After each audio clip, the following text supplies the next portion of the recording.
Bienvenue dans l'Essentiel, le magazine qui reprend toute l'actualité de la semaine au département.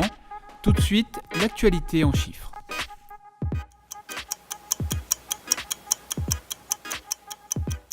Le SDIS 974 engage 114 nouveaux sapeurs-pompiers volontaires afin de renforcer son effectif opérationnel. Un recrutement qui entre dans le cadre de la politique de développement du volontariat au sein du service départemental d'incendie et de secours.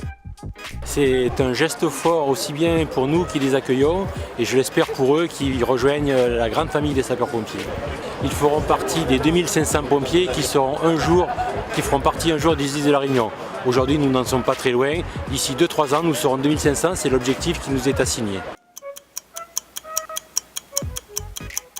Une centaine d'auditeurs de l'Institut des hautes études de défense nationale de la zone océan Indien s'est retrouvée à la Villa du département pour une soirée de gala. Une réception qui clôture 2 sessions de formation, le 107e cycle jeune et la 212e session en région. Ce sont en fait des personnes qui participent à la prise en compte des opérations de défense et de sécurité. Et donc il y a des sessions de formation qui sont organisées par des généraux, des formateurs venus de métropole. Nous réunissons donc en l'occurrence 55 auditeurs de tous les milieux, civils et militaires, fonctionnaires et privés.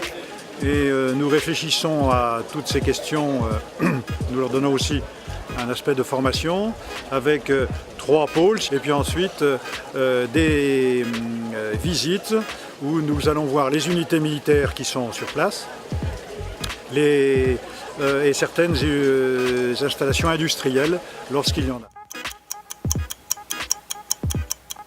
C'était la 3e édition du Salon des Seniors, un rendez-vous entièrement dédié aux 50 ans et plus qui, pendant 3 jours, ont pu rencontrer des experts spécialisés dans le bien-être. Le trophée du bien vieillir à La Réunion a été décerné à la SPL Avenir Réunion pour le développement de sa qualité de service et ses innovations dans l'amélioration de l'habitat pour les familles les plus modestes. En 2017, ça a été près de 900 dossiers d'amélioration de l'habitat et nous envisageons de passer à 1000 dossiers cette année.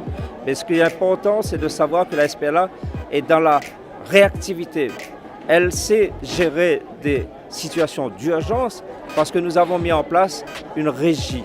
Et cette régie permet justement de travailler rapidement pour apporter une réponse à des besoins urgents en faveur des personnes âgées. Et puis je voudrais vous dire aussi que la SPLA a développé un outil qui permet à tout le monde de constituer son dossier d'amélioration de l'habitat sans avoir à se déplacer. Une plateforme numérique, bien sûr utilisable par les familles, par nos grands mondes pour constituer leur dossier d'amélioration de l'habitat. Sébastien Lecornu, secrétaire d'État à la transition énergétique, s'est rendu au Palais de la Source pour rencontrer les élus du département. Une visite pour échanger sur les avancées et l'engagement de la collectivité en matière de transition énergétique. Combien de collèges ici, Monsieur le Président ? 77 collèges. 77 collèges. Déjà, le jour où tous les collèges de La Réunion seront en autoconsommation à la base d'énergie photovoltaïque avec une solution de stockage, le bond en avant sera fait. Les espaces naturels sensibles, c'est une compétence reconnue de par la loi pour le conseil départemental. Chacun doit faire un peu, mais il faut donner de la cohérence dans les actions faites par les uns et par les autres. Vous avez bien sûr l'État, vous avez la région, les intercommunalités, les opérateurs économiques, et puis bien sûr le département. Mais il faut que tout ce monde-là travaille ensemble. Mieux travailler ensemble pour réussir un beau projet de développement durable pour notre île. Le bonus de cette semaine, c'est un rendez-vous à ne pas manquer. Samedi prochain, le 16 juin, aura lieu le 25e championnat régional d'orthographe et le 15e concours de calcul rapide. Vous pourrez suivre la dictée en direct sur le Facebook du département à partir de 13h.